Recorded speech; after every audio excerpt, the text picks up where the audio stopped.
জাতীয় বিশ্ববিদ্যালয়ের অধিভুক্ত কলেজ সমূহের হিসাব বিজ্ঞান বিভাগের অনার্স চতুর্থ বর্ষের শিক্ষার্থীদেরকে জাতীয় বিশ্ববিদ্যালয় কর্তৃক আয়োজিত এই অনলাইন ভিডিও ক্লাসে স্বাগত জানাচ্ছি। আমি অরূপ কুমার মজুমদার, হিসাব বিজ্ঞান বিভাগ, প্রভাষক হিসাব বিজ্ঞান বিভাগ, সরকারি হোসেন শহীদ সোহরাওয়ার্দী কলেজ, মাগুরা। আজকের এই ভিডিও ক্লাস সেশনে তোমাদের অ্যাডভান্স অ্যাকাউন্টিং 2 কোর্স নাম্বার 24-25-13 এই কোর্সের সর্বশেষ অধ্যায় accounting for NGO non government organization, accounting for NGO এই অধ্যায়টি আলোচনা করব। তো চলো যাওয়া যাক মূল সেশনে। নন গভর্নমেন্ট অর্গানাইজেশন, বেসরকারি সংস্থা বা এনজিও বলতে আমরা কি বুঝি? এর আগের সেশনে আমরা নন প্রফিট অর্গানাইজেশন নিয়ে আলোচনা করেছিলাম, কিন্তু এটি নন প্রফিট অর্গানাইজেশন সাধারণত ক্লাব, সমিতি এইগুলো হয়ে থাকে। কিন্তু নন গভর্নমেন্ট অর্গানাইজেশন বা এনজিও, বেসরকারি সংস্থা বলতে কিছু আলাদা বৈশিষ্ট্য আছে। তো বেসরকারি সংস্থা বলতে কি বুঝি? সেটা হচ্ছে বেসরকারি সংস্থা বলতে কোনো অলাভজনক স্বেচ্ছাসেবী সংস্থাকে বোঝায় যা উন্নয়ন সহযোগিতা অথবা শিক্ষা ও নীতিগত কার্যক্রমে নিয়োজিত থাকে। তো এখানে যদিও এটাকে একটু অলাভজনক প্রতিষ্ঠান হিসাবে চিহ্নিত করা হয়েছে থিওরিটিক্যালি, কিন্তু দেখা যায় অনেক এনজিও যারা মাইক্রো ক্রেডিট, বাংলাদেশে পরিচালিত অনেক এনজিও, স্থানীয় এনজিও যারা মাইক্রো ক্রেডিটের নিয়ে ব্যবসা করে, অনেকটা এই শর্তটা অনেক সময় তারা পূরণ করে না। সেটা হচ্ছে অলাভজনক প্রতিষ্ঠান হিসেবে যে পরিচালিত হওয়ার কথা, সেটা আমরা দেখতে পাইনি। অনেক মাইক্রো ক্রেডিট অর্গানাইজেশন যারা বাংলাদেশে লাভজনক প্রতিষ্ঠান হিসাবে পরিচালিত হচ্ছে। কিন্তু মূলত এনজিওর যে কনসেপ্টটা ছিল, সে কনসেপ্ট অনুসারে এনজিও গুলোর মূলত অলাভজনক প্রতিষ্ঠান হিসেবে পরিচালিত হওয়ার কথা ছিল। তো তারপরেও আমরা এটা থিওরিটিক্যালি মূলত আলোচনা করছি যে বেসরকারি সংস্থা বলতে আমরা বুঝি কিছু অলাভজনক স্বেচ্ছাসেবী সংস্থা যা উন্নয়ন সহযোগিতা বা শিক্ষা ও নীতিগত কার্যক্রমে নিয়োজিত থাকে। অ্যাকর্ডিং টু ওয়ার্ল্ড ব্যাংক 1990 সালে এনজিও সম্পর্কে একটি সংজ্ঞা প্রদান করেছে। ওয়ার্ল্ড ব্যাংকের মতে এনজিও বলতে কি বোঝায়? বলছে quote, NGO is an institution outside the public and private sectors whose goals are primarily value driven, humanitarian or cooperative rather than profit driven। অর্থাৎ বিশ্ব ব্যাংকের সংজ্ঞা অনুসারে এনজিও পাবলিক সেক্টর এবং প্রাইভেট সেক্টরের বাইরে কিছু প্রতিষ্ঠান। এনজিও বলতে আমরা বুঝি প্রাইভেট সেক্টর মানে সরকারি প্রতিষ্ঠান, ব্যক্তিগত প্রতিষ্ঠান, এবং পাবলিক সেক্টর সরকারি প্রতিষ্ঠানের বাইরে গিয়ে কিছু প্রতিষ্ঠান, ইনস্টিটিউশন যেগুলোর প্রাথমিক উদ্দেশ্য হচ্ছে ভ্যালু ড্রাইভেন, অর্থাৎ ভ্যালু বৃদ্ধি করা। এই ভ্যালুটা কিসের? মানবিক এবং সহযোগিতামূলক, রেদার দেন প্রফিট ড্রাইভেন, অর্থাৎ প্রফিট অর্জন না করে মানবিক উন্নয়নমূলক কার্যক্রম পরিচালনা করাই উদ্দেশ্য হচ্ছে এনজিও। তাহলে ওয়ার্ল্ড ব্যাংকের সংজ্ঞা যদি আমরা ধরি, বিশ্লেষণ করি, তাহলে ওয়ার্ল্ড ব্যাংকের সংজ্ঞা অনুসারে এনজিওর বৈশিষ্ট্য আসছে এটি পাবলিক সেক্টরের কোনো প্রতিষ্ঠান না, প্রাইভেট সেক্টরের প্রতিষ্ঠান না। এটা পাবলিক এবং প্রাইভেট সেক্টরের বাইরে গিয়ে একটি বিশেষ প্রতিষ্ঠান যাদের উদ্দেশ্য হচ্ছে মানবিক উন্নয়ন করা এবং সহযোগিতা করা মানুষকে, মুনাফা অর্জনের উদ্দেশ্য তাদের নয়। ঠিক আছে? আচ্ছা, এনজিওর বৈশিষ্ট্যগুলো কি আমরা একটু বিশ্লেষণ করে দেখতে পাবো। একটি বেসরকারি সংস্থাকে আঞ্চলিক, জাতীয়, আন্তর্জাতিক, অর্থাৎ একটি বেসরকারি সংস্থা আঞ্চলিক হতে পারে, জাতীয় হতে পারে এবং আন্তর্জাতিক হতে পারে। তারা কি করে? সেবামূলক, শিক্ষামূলক এবং উন্নয়নমূলক কর্মকাণ্ডে লিপ্ত থাকতে হবে। তাহলে এনজিওর উদ্দেশ্য বা বৈশিষ্ট্যের ভিতর, উদ্দেশ্য অনুসারে আমরা যদি বৈশিষ্ট্যটা ব্যাখ্যা করি, তাহলে আঞ্চলিক ভিত্তিতে এনজিও, আঞ্চলিক এনজিও হতে পারে, জাতীয় এনজিও হতে পারে এবং আন্তর্জাতিক হতে পারে। কিন্তু তাদের উদ্দেশ্যটা কি? উদ্দেশ্যটা হচ্ছে সেবামূলক, শিক্ষামূলক এবং উন্নয়নমূলক কর্মকাণ্ডে লিপ্ত থাকা। আচ্ছা, একটি বেসরকারি সংস্থাকে সমাজ কল্যাণ বিভাগে রেজিস্ট্রেশন প্রাপ্ত হতে হবে। আমাদের বাংলাদেশে যদি কোনো এনজিও কার্যক্রম পরিচালনা করতে চাই, তাহলে মূলত বাংলাদেশের যে সমাজসেবা মন্ত্রণালয় আছে সেখান থেকে রেজিস্ট্রেশন নিতে হয়। এই ধরনের সংস্থাকে দেশীয় এবং আন্তর্জাতিক কোনো সংস্থা থেকে অথবা উন্নত পুঁজিবাদী রাষ্ট্রের প্রতিষ্ঠান থেকে তহবিল সংগ্রহ করতে হয়। তাহলে এনজিও গুলো পরিচালিত হয় কিসের ভিত্তিতে? এনজিও গুলো পরিচালিত হয়, তাদের যে তহবিলের উৎস সেটা হচ্ছে দেশীয় বা আন্তর্জাতিক সংস্থা বা পুঁজিবাদী রাষ্ট্র। যে সমস্ত পুঁজিবাদী রাষ্ট্র আছে তাদের কাছ থেকে তহবিল সংগ্রহ করতে হয়। এই ধরনের সংস্থাকে সরাসরি অনুমোদন নেওয়া, সরকারি অনুমোদন নেওয়া বাধ্যতামূলক। এই ধরনের সংস্থার কার্যক্রম সরকার গৃহীত পরিকল্পনা নীতির সাথে সম্পর্কিত হতে হবে। এই ধরনের সংস্থার বিভিন্ন কর্মসূচি সরকার নির্দেশিত পথে বাস্তবায়িত হবে। আচ্ছা, এখানে মূলত ফিচার্স বা বৈশিষ্ট্যটা আমরা বাংলাদেশের প্রেক্ষাপটে এটা রচনা করেছি, লিপিবদ্ধ করা হয়েছে এখানে। বাংলাদেশে কোনো এনজিও যদি পরিচালিত হয় বাংলাদেশে, তাহলে সেটাকে আমরা কয়েকটি ভাগে ভাগ করতে পারি বা কয়েকটি বৈশিষ্ট্য আমরা দেখতে পারি। সেটা হচ্ছে এনজিও গুলো বাংলাদেশে মূলত আঞ্চলিক এনজিও আছে, জাতীয় এনজিও আছে এবং আন্তর্জাতিক মানের এনজিও আছে, এবং এই এনজিও গুলো সেবামূলক, শিক্ষামূলক বা উন্নয়নমূলক কর্মকাণ্ডে লিপ্ত আছে। আচ্ছা, বাংলাদেশে কোনো এনজিও যদি কার্যক্রম পরিচালনা করতে চায় তাহলে অবশ্যই সরকারের সমাজ সেবা মন্ত্রণালয় থেকে রেজিস্ট্রেশন নিতে হয়। বলছে এই ধরনের সংস্থা দেশীয় আন্তর্জাতিক কোন তাদের ফান্ডের তহবিলের উৎস কোনটা? দেশীয় আন্তর্জাতিক কোন সংস্থা অথবা পুঁজিবাদী রাষ্ট্র থেকে তারা তহবিল সংগ্রহ করে। এই ধরনের সংস্থাকে সরকারি অনুমোদন নেওয়া বাধ্যতামূলক, অর্থাৎ সরকারের অনুমোদন ছাড়া বাংলাদেশে কোনো এনজিও কার্যক্রম পরিচালনা করতে পারবে না। বলছে এই ধরনের সংস্থা অর্থাৎ এনজিও কার্যক্রম সরকার গৃহীত পরিকল্পনা নীতির সাথে সম্পর্কিত হবে। অর্থাৎ আমাদের সরকারের যে পরিকল্পনা আছে, নীতিমালা আছে, সেই নীতিমালার আলোকে তারা বাস্তবায়ন করবে। যেরকম বাংলাদেশ সরকারের পরিকল্পনা হচ্ছে দারিদ্র্য বিমোচন, বাংলাদেশ সরকারের পরিকল্পনা হচ্ছে শিক্ষা বিস্তার, নিরক্ষরতা দূরকরণ, নারীর ক্ষমতায়ন। অর্থাৎ বাংলাদেশ সরকারের যে নীতিমালা আছে, সরকারের যে রাষ্ট্রের পক্ষ থেকে জনগণের কাছে সরকার যে কমিটমেন্ট প্রদান করে, সেই নীতিমালার আলোকেই তাদেরকে কার্যক্রম পরিচালনা করতে হবে।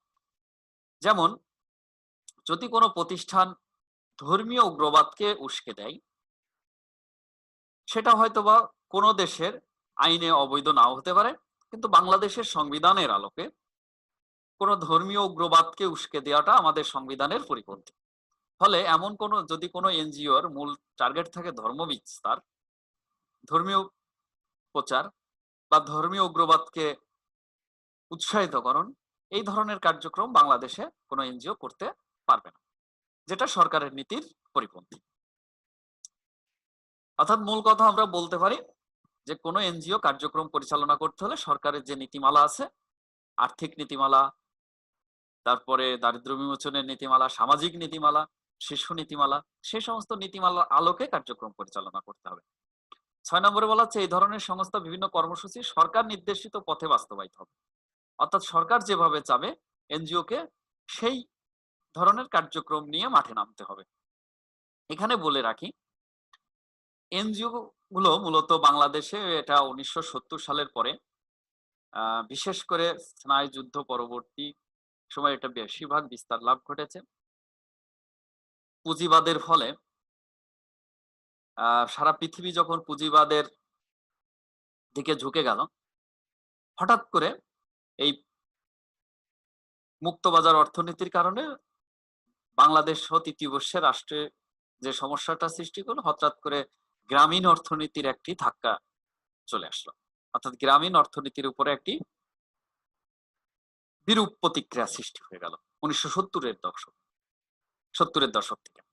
পরবর্তীতে উন্নত বিশ্ব এবং যারা যে পুঁজিবাদের পৃষ্ঠপোষক এবং দেশি বিদেশি যে উন্নয়ন সংস্থাগুলো আছে, বিশেষ করে ওয়ার্ল্ড ব্যাংক, IMF, তারা চিন্তা করলো যে এনজিওর কার্যক্রমের মধ্য দিয়ে গ্রামীণ আর্থসামাজিক উন্নয়নের দিকে তারা অগ্রসর হলো এবং সেই থেকে গ্রামীণ অর্থনৈতিক উন্নয়ন করার উদ্দেশ্য নিয়েই মূলত তৃতীয় বিশ্বের দেশগুলোতে এই সমস্ত এনজিও গুলো কার্যক্রম শুরু করলো।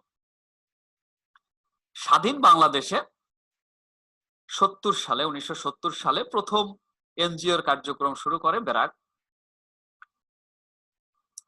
দারিদ্র বিমোচন এবং আর্থসামাজিক উন্নয়নে। তো মূলত পুঁজিবাজের ফলে গ্রামীণ অর্থনীতিতে যে নেগেটিভ প্রভাব ছিল সেই নেগেটিভ প্রভাব কাটিয়ে ওঠার জন্য দাতা সংস্থা নতুন একটি প্রেসক্রিপশন এর মাধ্যমে এনজিওর কার্যক্রম তৃতীয় বিশ্বের দেশগুলোতে কার্যক্রম শুরু করলো এবং এনজিওর বৈশিষ্ট্যটা বাংলাদেশের আলোকে আমরা আলোচনা করলাম। এখন আসি অবজেক্টিভস অফ এনজিও, মানে এনজিও গুলোর উদ্দেশ্যটা কি। তো উদ্দেশ্যগুলো আমরা দেখতে পাবো, বলছে গ্রামের দরিদ্র ও সম্পদহীন জনগোষ্ঠীকে ঐক্যবদ্ধ করে গ্রাম ভিত্তিক সংগঠন তৈরি করা। অর্থাৎ বাংলাদেশে সহ তৃতীয় বিশ্বের দেশগুলোতে যখন এনজিওর কার্যক্রম পরিচালনা শুরু হলো তখন উদ্দেশ্য ছিল মূলত গ্রামীণ যে দরিদ্র জনগোষ্ঠী আছে, যাদের পুঁজির ঘাটতি আছে, যাদের সঞ্চয় নাই বা সম্পদহীন, তাদেরকে গ্রাম ভিত্তিক সংগঠন করে তাদেরকে ঐক্যবদ্ধ করা এবং এই দরিদ্র জনগোষ্ঠীকে সঞ্চয় উদ্বুদ্ধ করা, ক্ষুদ্র সঞ্চয়কে একত্রিত করে মূলধন গঠনের মাধ্যমে আত্মনির্ভরশীল করে গড়ে তোলা।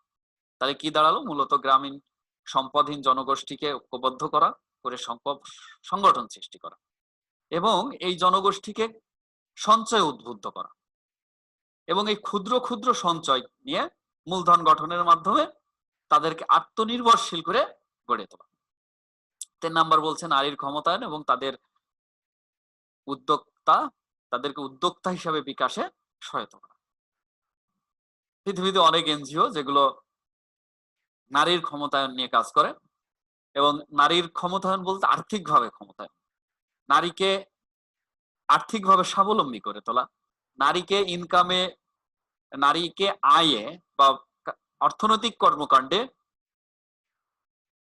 অন্তর্ভুক্তকরণের মধ্যে তাদেরকে স্বাবলম্বী করে গড়ে তোলা, যেটাকে আমরা বলছি নারীর ক্ষমতায়ন এবং তাদের যে উদ্যোগ, তাদেরকে উদ্যোক্তা হিসাবে বিকশিত করা। যেটা গ্রামীণ ব্যাংক, আমরা জানি গ্রামীণ ব্যাংক এখনো পর্যন্ত নারীদেরকে লোন প্রদান করে থাকে বা অনেক এনজিও এটা করে থাকে। বলছে প্রাকৃতিক দুর্যোগ, 4 নম্বরে বলছে প্রাকৃতিক দুর্যোগ অথবা আপদ বিপদের ঝুঁকি মোকাবেলায় দারিদ্র জনগোষ্ঠীর সক্ষমতা বৃদ্ধি করা।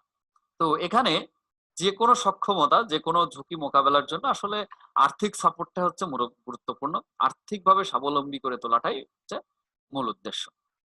5 নম্বরে হচ্ছে কিছু কৃষিভিত্তিক এনজিও আছে যারা কৃষি গবেষণা এবং কৃষি সম্প্রসারণের জন্য বিজ্ঞান ভিত্তিক আধুনিক টেকসই বা লাকসই প্রযুক্তির বিস্তার ঘটানো। উইন্ড্রোক ইন্টারন্যাশনাল নামে একটি প্রতিষ্ঠানের কথা আমি এখানে বলতে পারি, যারা হচ্ছে কৃষি উন্নয়নের জন্য বাংলাদেশে কাজ করে যাচ্ছে। তাহলে কি দাঁড়ালো, কৃষি গবেষণা এবং কৃষি সম্প্রসারণের জন্য বিজ্ঞান ভিত্তিক আধুনিক টেকসই প্রযুক্তির বিস্তার ঘটানো। 6 নম্বর হচ্ছে গ্রামের দরিদ্র জনগোষ্ঠীকে সহকর্মসংস্থান সৃষ্টি করা বা আত্মকর্মসংস্থান সৃষ্টি করা। দরিদ্র জনগোষ্ঠীর জন্য তারা নিজেরা নিজেদের কর্মসংস্থান সৃষ্টি করতে পারে সেই ব্যবস্থা করা এনজিওর উদ্দেশ্য। 7 নম্বরে বলছে দরিদ্র গোষ্ঠীর গৃহায়ন, স্বাস্থ্য ও পুষ্টিমান উন্নত করার জন্য বিভিন্ন কর্মকাণ্ড গ্রহণ। গৃহায়ন, তাদের আবাসনের ব্যবস্থা করা, স্বাস্থ্য এবং পুষ্টিমান উন্নত করা, শিশু ও বয়স্ক শিক্ষা কার্যক্রমের মাধ্যমে নিরক্ষরতা মুক্ত বা দেশ গড়া। তার মানে শিক্ষায় কার্যক্রমে ভূমিকা রাখা। দরিদ্র মানুষকে জামানতবিহীন ক্ষুদ্র ঋণ প্রদান করে মূলধন সরবরাহ করা। সেচ ব্যবস্থার সম্প্রসারণ, স্বল্প বিনামূল্যে বীজ ও সার সরবরাহ করে কৃষির উন্নয়ন করা। বেকার সমস্যার সমাধান, কুটির শিল্পের উন্নয়ন ও সংরক্ষণ। তো এই হচ্ছে 12টি উদ্দেশ্য, এগুলো নিয়ে মূলত এনজিও গুলো কার্যক্রম পরিচালনা করে থাকে। এনজিও বা বেসরকারি সংস্থার প্রকারভেদ, কাজের পরিধির ভিত্তিতে বা ভৌগোলিক ভিত্তিতে আমরা বলতে পারি এটাকে আন্তর্জাতিক বেসরকারি সংস্থা, কাজের পরিধির ভিত্তিতে বা ভৌগোলিক অঞ্চল ভিত্তিতে তারা যে যে এলাকায় কাজ করে তার ভিত্তিতে এনজিও কে 3 ভাগে ভাগ করা হয়। একটা হচ্ছে আন্তর্জাতিক বেসরকারি সংস্থা যারা সারা পৃথিবীতে কাজ করে থাকে, ঠিক আছে, এবং বিভিন্ন পৃথিবীর বিভিন্ন প্রান্তে তারা বিভিন্ন দেশে তাদের শাখা স্থাপনের মধ্য দিয়ে তাদের কার্যক্রমগুলো পরিচালনা করে, যেটা আমাদের সেভ দ্য চিলড্রেন, হ্যাঁ, একটি এনজিও আমরা জানি আমেরিকান, তারা আন্তর্জাতিক সারা পৃথিবীতে কার্যক্রম করে থাকে। তারপরে জাতীয় বেসরকারি সংস্থা, জাতীয় হচ্ছে একটি দেশে, বাংলাদেশের প্রেক্ষাপটে যদি আমরা বিবেচনা করি, বাংলাদেশের মানে সমগ্র দেশব্যাপী জাতীয় পর্যায়ে যে সমস্ত এনজিও কার্যক্রম পরিচালনা করে, যেটা উদাহরণস্বরূপ আমরা বলতে পারি ব্র্যাক, উদাহরণস্বরূপ আমরা বলতে পারি আশা, উদাহরণস্বরূপ আমরা বলতে পারি জাগরণী চক্র, যদিও এটা দেশীয় মানে আঞ্চলিক এনজিও, স্থানীয় এনজিও হিসাবে প্রতিষ্ঠা লাভ করেছিল। তবে জাতীয় এনজিওর ভিতরে বাংলাদেশের প্রেক্ষাপটে ব্র্যাক জাতীয় এনজিও হলেও এটা মূলত এখন ইন্টারন্যাশনাল রূপ লাভ করেছে। ব্র্যাক বাংলাদেশের একমাত্র এনজিও যারা বাংলাদেশের বাইরেও অনেক অনুন্নত দেশে, উন্নয়নশীল দেশে কার্যক্রম পরিচালনা করছে। স্থানীয় এনজিও বলতে বোঝায় যারা মূলত দেশের যে কোনো একটা অঞ্চলে বা যে কোনো এলাকায়, সারা দেশব্যাপী না, এলাকায় ব্যাপী তারা কার্যক্রমগুলো পরিচালনা করে। তবে বাংলাদেশে যে জাতীয় এনজিও গুলো আছে তার বেশিরভাগই মূলত কোনো না কোনো অঞ্চলে প্রথমে প্রতিষ্ঠিত হয়েছিল এবং পরবর্তীতে তারা জাতীয় পর্যায়ে কার্যক্রম বিস্তার ঘটায়। যেরকম আমরা গ্রামীণ ব্যাংকের কথা জানি, প্রথমে তারা শুরু করেছিল হচ্ছে চট্টগ্রাম ইউনিভার্সিটির পাশে জোবরা গ্রামে। ঠিক একইভাবে জাগরণী চক্র ফাউন্ডেশন তারা যশোরে কার্যক্রম শুরু করে। ঠ্যাঙ্গামারা সবুজ সংঘ নাম করে একটা আছে যারা বগুড়াতে কার্যক্রম শুরু করে। হ্যাঁ, তো এগুলো পরবর্তীতে আস্তে আস্তে তারা জাতীয় পর্যায়ে গেছে। এখনো বাংলাদেশে কিছু স্থানীয় পর্যায়ে বিভিন্ন এলাকা ভিত্তিক এনজিওর কার্যক্রম দেখা যায়। সেবার ভিত্তিতে যে এনজিও গুলো আছে কার্যক্রমের ভিত্তিতে তাদের কাজ, একটা হচ্ছে কাজের পরিধি ভৌগোলিক ভিত্তি, তার একটা হচ্ছে কি ফাংশন, তারা কি কাজ করে তার ভিত্তিতে এনজিও।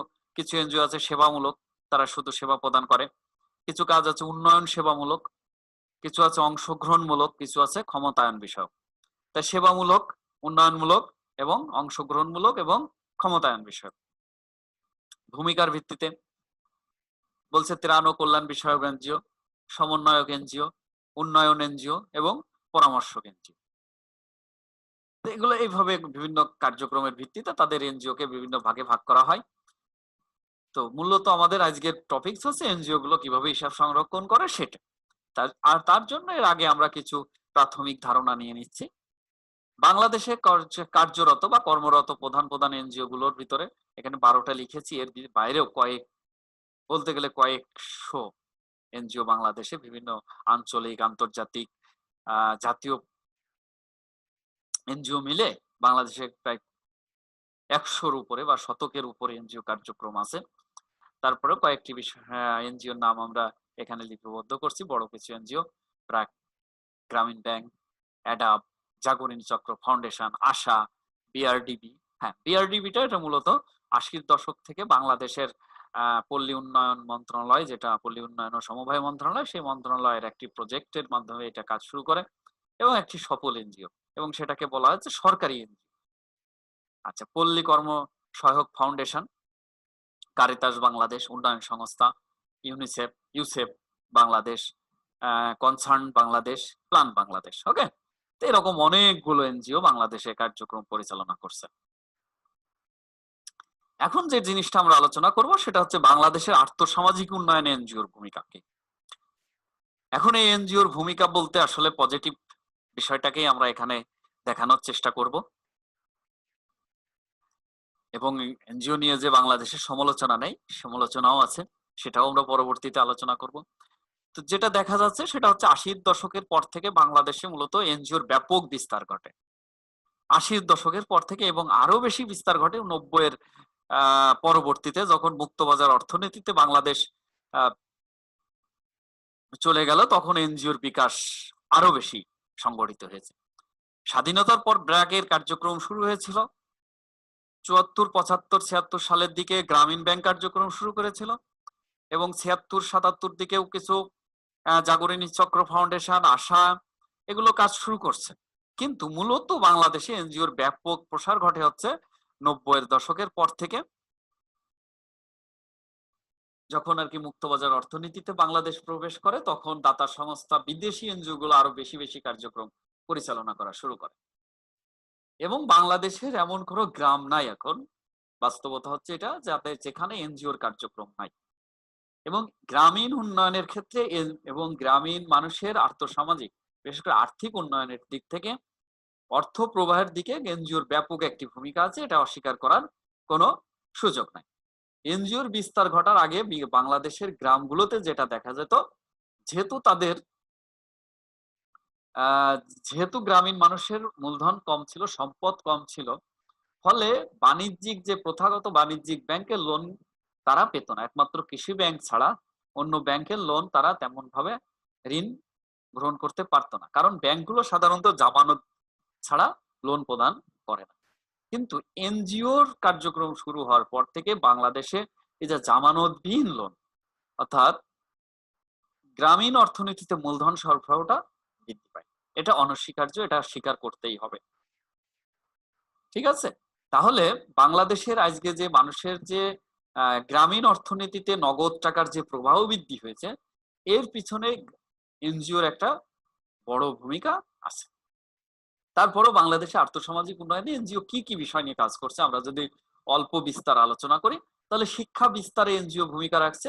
এর ভিতরে আমরা উল্লেখযোগ্যভাবে বলতে পারি ব্র্যাকের শিক্ষা বিষয়ক একটি কর্মসূচি ছিল, এবং এটা ৮০-র দশকের পর, অর্থাৎ ৯০ দশকের শুরুতেই গ্রামীণ যে সমস্ত এলাকায় শিক্ষা বিস্তার কম ছিল, সেই এলাকায় তারা ব্র্যাক স্কুলের মাধ্যমে তারা শিক্ষা বিস্তার কার্যক্রম পরিচালনা করে, যেটা এখনো বিভিন্ন অঞ্চলে, দেশের বিভিন্ন অঞ্চলে এই কার্যক্রমটা তারা পরিচালনা করছে।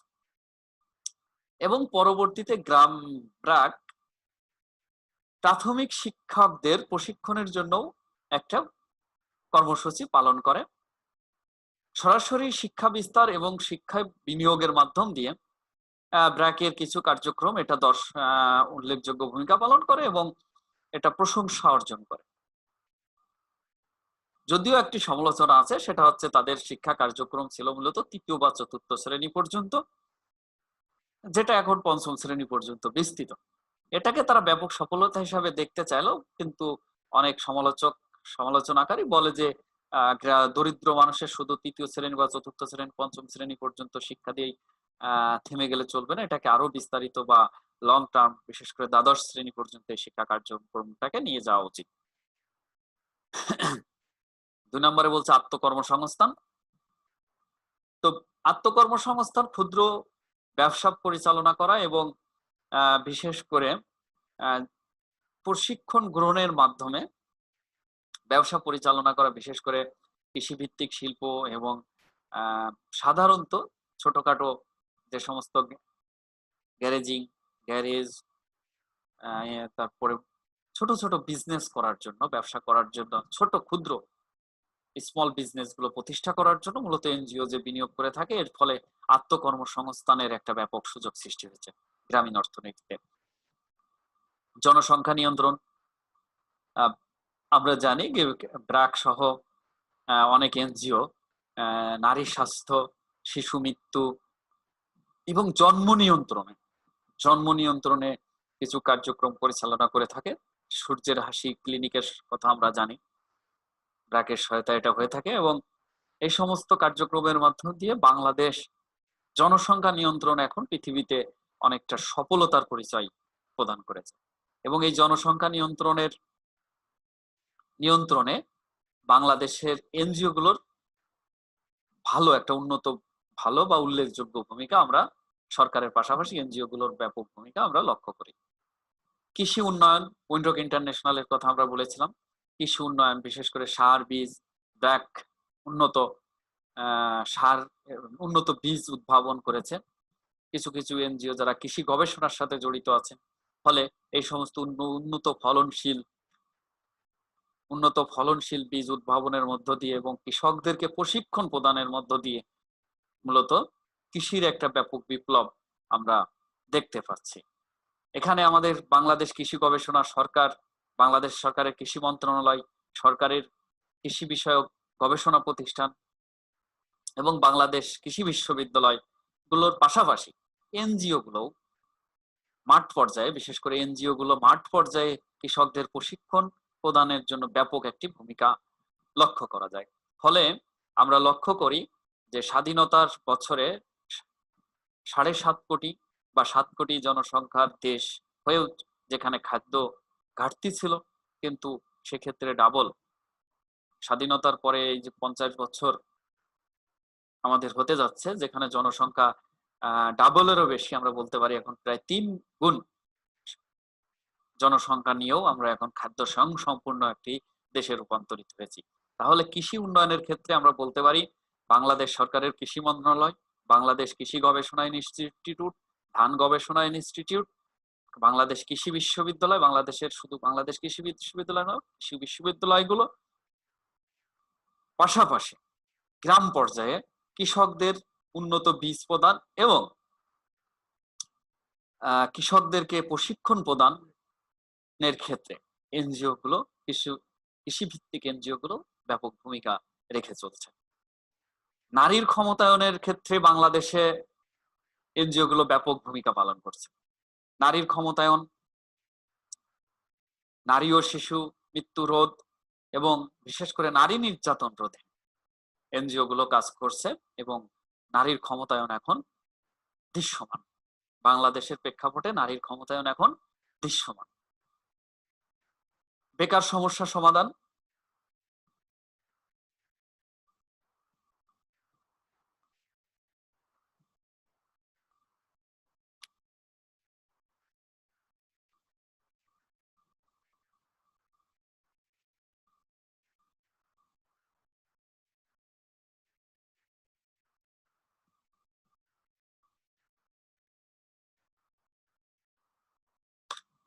হ্যাঁ, বেকার সমস্যা সমাধান।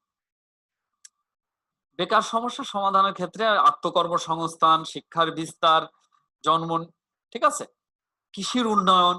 তো বেকার সমস্যার সমাধান আসলে একটি কোনো পদ্ধতি না। শিক্ষার বিস্তারের মাধ্যমে, আত্মকর্মসংস্থানের মাধ্যমে এবং কৃষি উন্নয়নের মধ্য দিয়ে এবং ক্ষুদ্র এবং কুটির শিল্পের উন্নয়নের মধ্য দিয়ে বাংলাদেশে বেকার সমস্যা সমাধানের পর্যায়ে আছে। আমরা যতদূর জানি বাংলাদেশে একটা পর্যায়ে কৃষি নির্ভর শ্রমের একটা বড় অংশ শুধু কৃষিকাজে নিয়োজিত ছিল। অর্থনীতির আমরা যদি সমীক্ষাগুলো পর্যায়ক্রমে বিশ্লেষণ করি তাহলে দেখতে পারবো যে কৃষি শ্রম থেকে এখন মানুষ ব্যবসার মুখী হচ্ছে, সেবার দিকে ঝুঁকে যাচ্ছে। এবং কৃষি শ্রম মানে বেকার সমস্যায়, মানে মানুষ যে এখন বেকার নাই, কৃষি শ্রমের মূল্য বৃদ্ধি দেখলে এটা আমরা উপলব্ধি করতে পারি। এখন গ্রামে কৃষি শ্রমিক পাওয়া কষ্টকর হয়ে গেছে। ফলে বিভিন্ন কার্যক্রমের মধ্য দিয়ে বেকার সমস্যার সমাধানের একটা পর্যায়ে যাচ্ছে এখন। হ্যাঁ, এটা সত্য যে বাংলাদেশে বেকার সমস্যা কাঙ্ক্ষিত পর্যায়ে সমাধান করা সম্ভব হয়নি। এখনো বাংলাদেশের সমস্যাগুলোর ভিতরে বেকার সমস্যা একটা উল্লেখযোগ্য সমস্যা এবং একটি প্রধানতম সমস্যা। তারপরেও এনজিও গুলোর কার্যক্রমের মধ্য দিয়ে অনেকটাই বেকার সমস্যার সমাধানের দিকে আমরা যেতে পারছি। দেশটায় এই সমস্যার সমাধান অনেকটা সম্ভব হচ্ছে। প্রাকৃতিক দুর্যোগ মোকাবেলা, বিভিন্ন প্রাকৃতিক দুর্যোগে আমাদের এনজিও গুলো তাদের ত্রাণ কার্যক্রম পরিচালনা করে থাকে এবং দুর্যোগ পরবর্তী সময়ে পুনর্বাসনের কাজে তারা লোন সহায়তা প্রদান করে। ঠিক আছে, কৃষি কুটির শিল্পের উন্নয়ন ইত্যাদি। এখন প্রশ্ন হচ্ছে বাংলাদেশি এনজিও গুলো কি সমালোচনার ঊর্ধ্বে? তো বলা হচ্ছে না, বাংলাদেশের এনজিও নিয়ে ব্যাপক সমালোচনা আছে এবং সমালোচনা একটা কঠিন ভাষাতেই সমালোচিত হয়ে থাকে। সেই সমালোচনাগুলোর ভিতরে আছে হচ্ছে সুদের হার বৃদ্ধি, বিশেষ করে গ্রামীণ ব্যাংক সহ যে সমস্ত প্রতিষ্ঠান ক্ষুদ্র ঋণের কার্যক্রম পরিচালনা করে, বিশেষ করে যারা মাইক্রো ক্রেডিট নিয়ে কাজ করে, গ্রামীণ ব্যাংক, আশা ইত্যাদি ইত্যাদি, নট অনলি গ্রামীণ ব্যাংক, আশা, জাগরণী চক্র ফাউন্ডেশন, যে সমস্ত প্রতিষ্ঠান ক্ষুদ্র ঋণ নিয়ে কার্যক্রম করে সে সমস্ত প্রতিষ্ঠানের ক্ষেত্রে প্রধান অভিযোগ হচ্ছে তাদের সুদের হার বেশি, এবং অনেক সময় বলা হয় তারা যে টাকা সুদ দেয় প্রায় ডাবল টাকা, মানে যে টাকা লোন দেয় তার থেকে ডাবল টাকা কিউমুলেটিভ হারে, চক্রবৃদ্ধি হারে, কম্পাউন্ডিং ইন্টারেস্ট হারে তারা আদায় করে থাকে। সুদের হার নিয়ে বাংলাদেশে মাইক্রো ক্রেডিট অর্গানাইজেশন, যে সমস্ত এনজিও মাইক্রো ক্রেডিটের সাথে জড়িত এবং এই মাইক্রো ক্রেডিট প্রোগ্রামে সুদের হার নিয়ে একটি ব্যাপক সমালোচনা আছে এবং এটা নিয়ে বিভিন্ন গবেষণা আছে। বেশিরভাগ গবেষণাতেই মূলত বেশি সুদের হারের একটি প্রমাণ পাওয়া গিয়েছে। এখন এই সুদের হার বেশির পক্ষে যারা মাইক্রো ক্রেডিট নিয়ে কাজ করে তাদেরও একটি আত্মপক্ষ সমর্থন আছে। তারা বলতে চায় যেহেতু আমরা জামানত বিহীন লোন প্রদান করি, যেহেতু প্রতিষ্ঠানগুলো জামানত বিহীন লোন প্রদান করে, ফলে এই ঋণগুলোতে ঝুঁকি বেশি। আর আমাদের অর্থনৈতিক টার্ম অনুসারে আমরা জানি যে ঝুঁকি বৃদ্ধি পেলে আয়ের হার বৃদ্ধি পায়।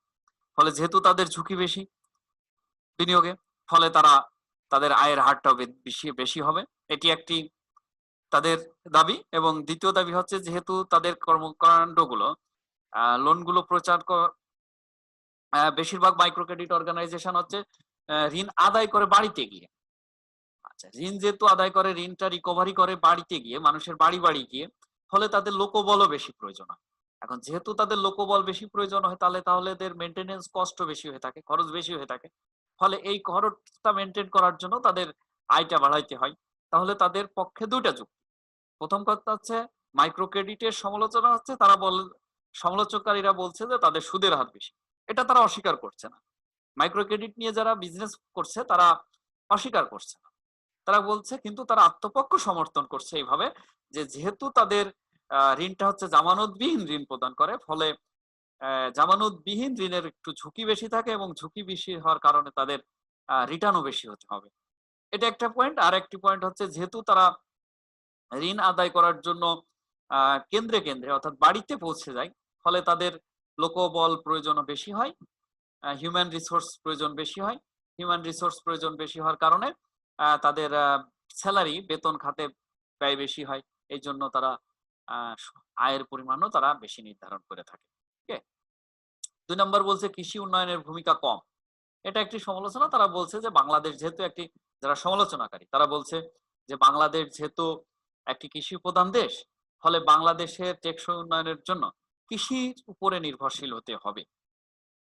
অর্থাৎ বাংলাদেশকে টেকসই উন্নয়নে নিয়ে যেতে হলে মূলত কৃষির উন্নয়ন করতে হবে। কিন্তু দেখা যাচ্ছে কৃষির উন্নয়ন কাঙ্ক্ষিত মাত্রায় হয়নি। হয়তো কৃষকরা ফসল উৎপাদন বৃদ্ধি করেছে, আমরা খাদ্যের স্বয়ংসম্পূর্ণতা অর্জন করছি, কিন্তু কৃষির যে টেকসই উন্নয়ন সেটা এখনো সম্ভব হয়নি। কেন টেকসই উন্নয়ন সম্ভব হয়নি? এখনো পর্যন্ত আমাদের বাংলাদেশের কৃষি যান্ত্রিকীকরণ করা হয়নি। বাংলাদেশের কৃষি এখনো পুরাতন হালের বলদ এবং বিশেষ করে কায়িক পরিশ্রমের উপর নির্ভরশীল। বাংলাদেশে কৃষিতে এখনো আমরা কাঙ্ক্ষিত মাত্রায় যন্ত্রের ব্যবহার আমরা দেখতে পাচ্ছি না। ফলে এই সমস্ত জায়গায় এখনো কাজ করার সুযোগ আছে এবং আমি মনে করি বাংলাদেশের এনজিও গুলোর একটি বড় ভূমিকা রাখতে পারে কৃষি যান্ত্রিকীকরণে। যদি কৃষি যন্ত্রপাতি ক্রয়ে কৃষককে স্বল্প সুদের অর্থ প্রদান করে বা সরাসরি কৃষি যন্ত্রপাতি প্রদান করে পরে সেই কষ্টটা কৃষকের কাছ থেকে আস্তে আস্তে আদায় করে, তাহলে এক্ষেত্রে কিন্তু একটা ব্যাপক কৃষি বিপ্লব সংগঠিত হওয়ার সুযোগ আছে। এবং বলা হচ্ছে অনুৎপাদনশীল খাতে ব্যয়। অনুৎপাদনশীল খাতে ব্যয় বলতে আমরা এখানে আসলে যেটা লক্ষ্য করি সেটা হচ্ছে একই এলাকায় একাধিক কেন্দ্রীয় কার্যক্রম পরিচালিত হওয়ার ফলে যে সমস্যাটা হয়, বিশেষ করে যারা লোন গ্রহণ করছে লোন দানের একটি প্রতিযোগিতা থাকে, ফলে তারা কার্যক্রম যাচাই না করেই অনেক সময় এনজিও গুলো লোন প্রদান করে, ফলে তারা এই লোন যারা গ্রহীতা তারা কার্যক্রম উৎপাদনশীল খাতে না বিনিয়োগ করে এটা হচ্ছে বিশেষ করে পারিবারিক ব্যয় মেনটেনের কাজে অনেক সময় খরচ করে ফেলে। ফলে এই টাকাটা কাজে লাগছে না। ফলে কি হয়, একটি প্রতিষ্ঠানের কাছ থেকে লোন নিয়ে তারা পারিবারিক ব্যয় নির্বাহ করে ফেললো, ফলে দেখা যাচ্ছে আরেকটি প্রতিষ্ঠানের কাছ থেকে লোন নিয়ে তারা ওই লোনের কিস্তি পরিশোধ করলো। এইভাবে একটি অনুৎপাদনশীল খাতে যেহেতু ব্যয় করে ফেলে, ফলে এই মধ্য দিয়ে গ্রামীণ জনগোষ্ঠী লোনের একটা দুষ্ট চক্রের ভিতরে আবদ্ধ হয়ে যাওয়ার সম্ভাবনা থাকে। ফলে বড় সমালোচনা হচ্ছে এখানে তারা প্রকৃত যাচাই বাছাই না করে বা প্রকৃত বিনিয়োগের খাত যাচাই বাছাই না করে শুধুমাত্র ব্যবসায়িক স্বার্থে লোন প্রদান করে ফেলে এবং এই লোন প্রদান করার ফলে গ্রামীণ দরিদ্র জনগণ লোনের দুষ্ট চক্রে, ঋণের দুষ্ট চক্রে আবদ্ধ হয়ে যায়। এর ফলে তারা দারিদ্র হ্রাসের পরিবর্তে তারা আরো দারিদ্র হয়ে যাওয়ার সম্ভাবনা দেখা যায়। ব্যবস্থাপনা ব্যয় বেশি। এখন ব্যবস্থাপনা ব্যয় বেশি বলতে মূলত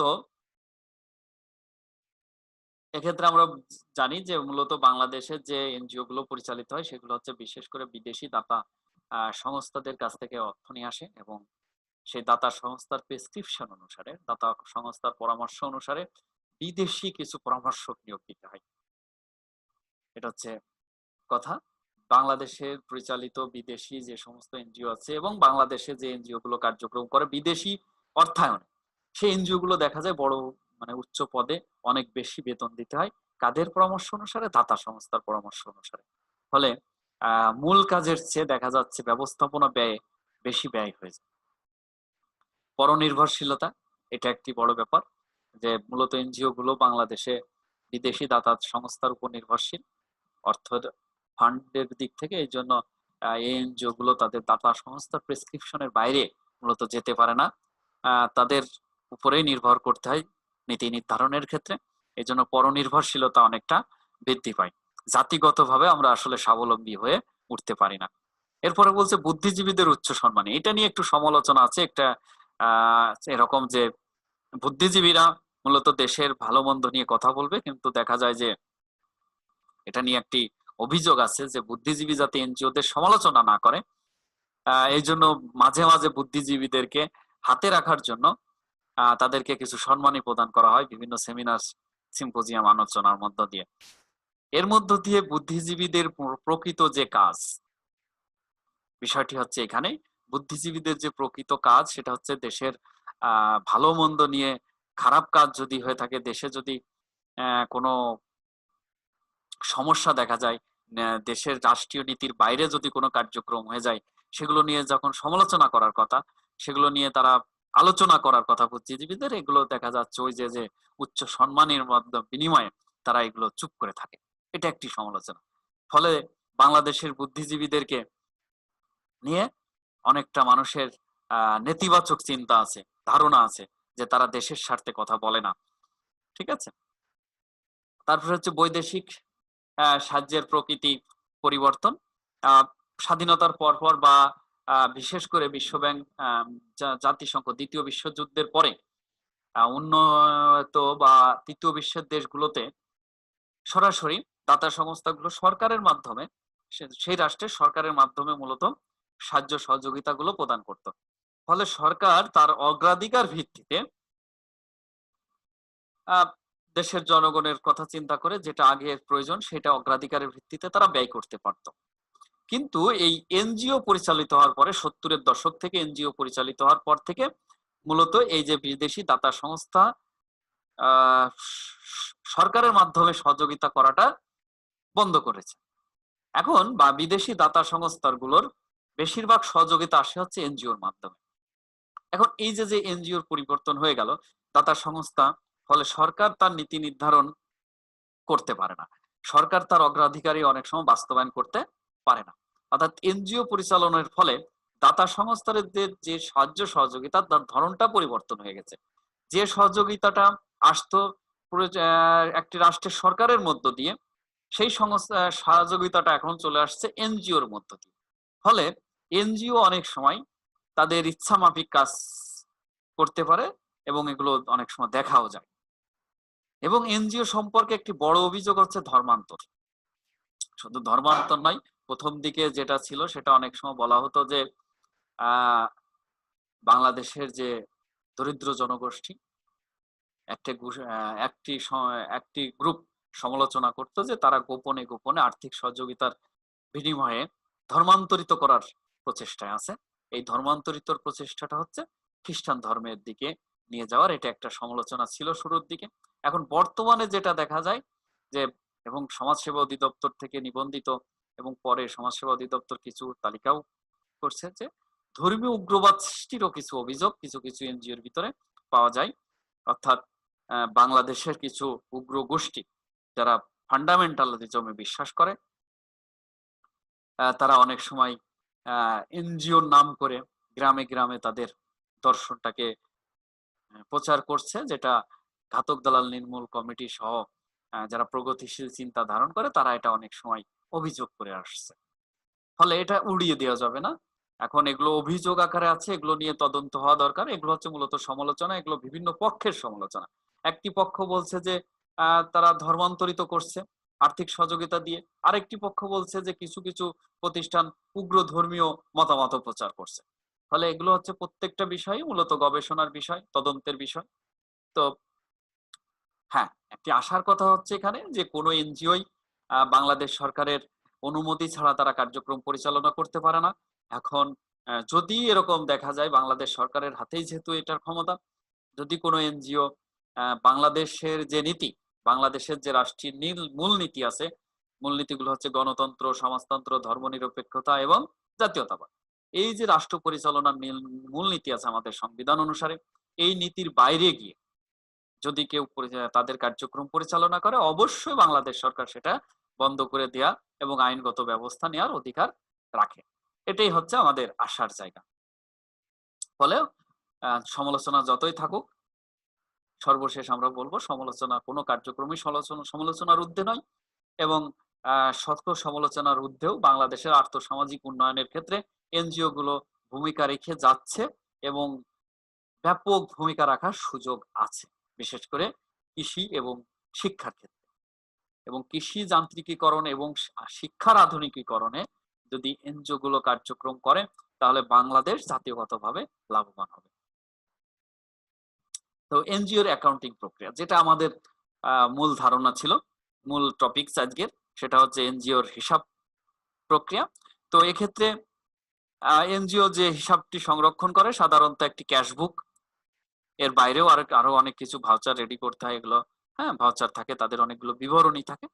তো ক্যাশবুকটা মেনটেন করে হচ্ছে এনজিও। তো ক্যাশবুক আমরা যারা কমার্সে পড়ে আসছি দীর্ঘদিন, সেই নবম দশম শ্রেণী থেকেই হিসাব বিজ্ঞানে ক্যাশবুক, নগদান বই মেনটেন করি, শিখে আসছে। এটা ক্যাশবুক, এনজিওর ক্যাশবুক আর এটার ভিতরে কোনো পার্থক্য নয়, একই।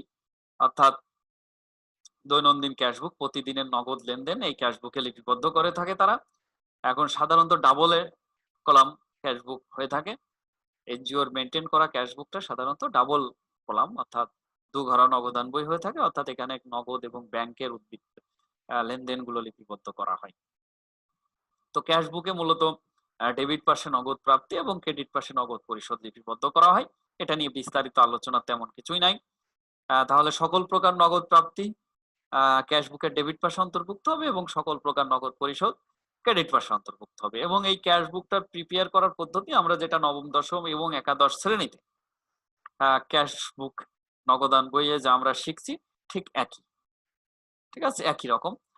নগদ প্রাপ্তি ডেবিট পাশে থাকবে, নগদ পরিশোধ ক্রেডিট পাশে থাকবে, ব্যাংকের মাধ্যমে চেক প্রদান ক্রেডিট পাশে ব্যাংকের ঘরে বসবে, চেকের মাধ্যমে প্রাপ্তি ডেবিট পাশে ব্যাংক কলামে বসবে, যদি দাগ চেক হয়, ক্রস চেক হয়, সেই একই নিয়ম এখানেও প্রচলিত হবে। ফলে এটার বিস্তারিত আর আলোচনায় যাচ্ছি না, আমরা জানি তোমরা সকলেই নগদান বই প্রস্তুত প্রণালীটা জানো।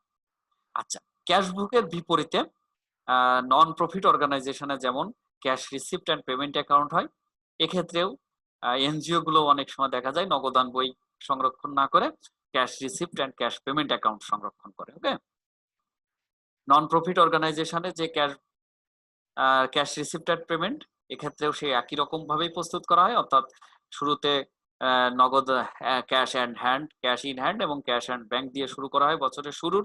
এরপরে যদি নগদ প্রাপ্তিগুলো মূলধন জাতীয় প্রাপ্তি এবং মুনাফা জাতীয় প্রাপ্তি উভয়টি অন্তর্ভুক্ত করা হয়।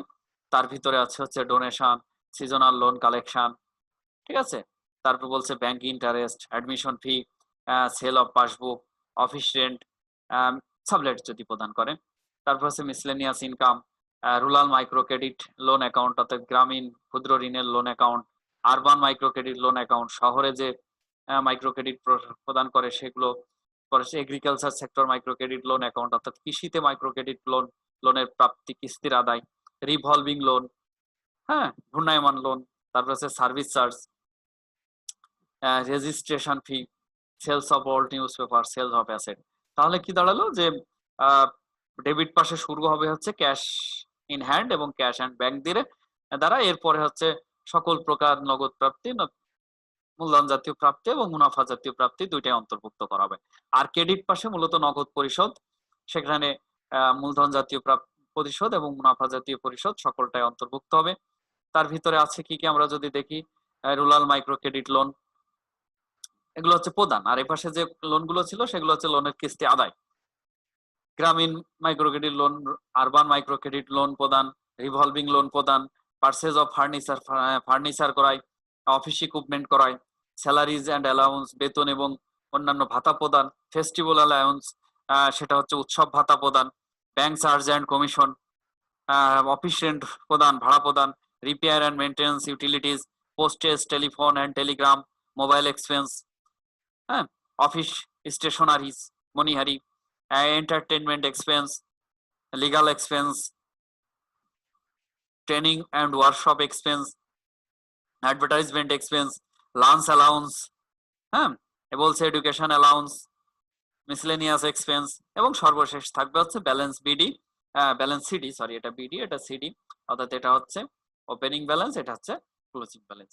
তাহলে আমরা কি জানি, ক্যাশ রিসিপ্ট এবং পেমেন্টের অ্যাকাউন্টে নন প্রফিট অর্গানাইজেশনের মতো ডেবিট পাশে বসবে ক্যাশ হিসাবের ওপেনিং উদ্বৃত্ত, ব্যাংক হিসাবের ওপেনিং উদ্বৃত্ত এবং সকল প্রকার নগদ প্রাপ্তি, আর ক্রেডিট পাশে বসবে হচ্ছে সকল প্রকার নগদ প্রদান এবং সর্বশেষ হচ্ছে ক্লোজিং উদ্বৃত্ত অফ ব্যাংক, ক্লোজিং উদ্বৃত্ত মানে closing balance of bank and closing balance of cash.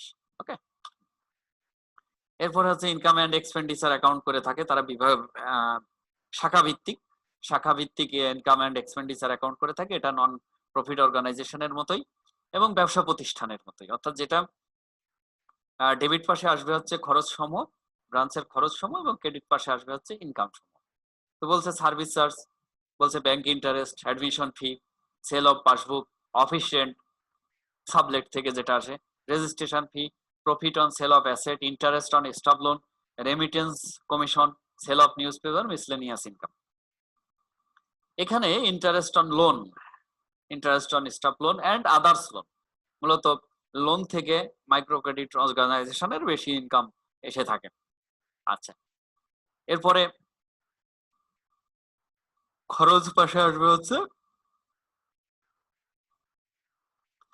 খরচের পাশে আসবে হচ্ছে স্যালারিজ অ্যান্ড অ্যালাউন্স, যদি বকেয়া থাকে সেটা যোগ হবে, ফেস্টিভ্যাল অ্যালাউন্স, উৎসব ভাতা, ব্যাংক, অর্থাৎ সকল প্রকার খরচ, মুনাফা জাতীয় খরচ, bank charge and commission, office rent, repair and maintenance, হ্যাঁ, utility expense, postage, telegram and mobile expense, office stationeries, entertainment expense, law and legal expense, training and workshop expense, advertisement expense, lunch allowance, cleaning and washing expense, educational allowance, miscellaneous expense, interest on loan,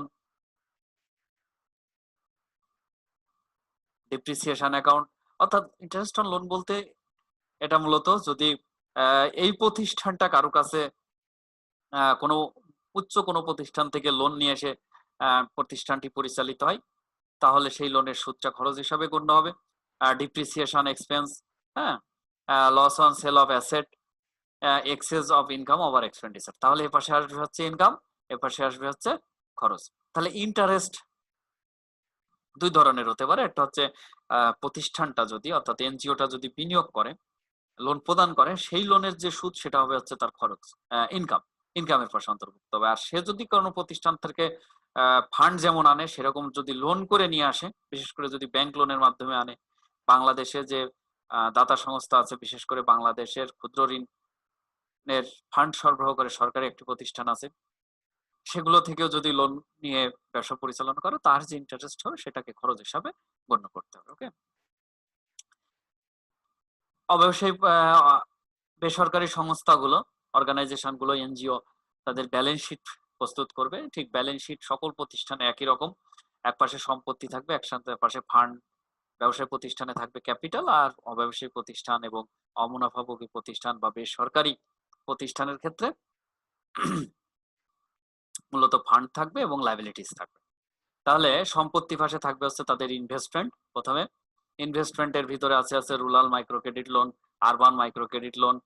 হ্যাঁ, এটা একটি লোনের GOB, government loan. হ্যাঁ, তারপরে হচ্ছে seasonal loan account, agriculture. GOB loan বলতে বোঝাচ্ছে হচ্ছে বাংলাদেশ সরকারকে যদি তারা কোনো লোন প্রদান করে সেটা তারা সরকারের সম্পদ হিসাবে দেখাবে।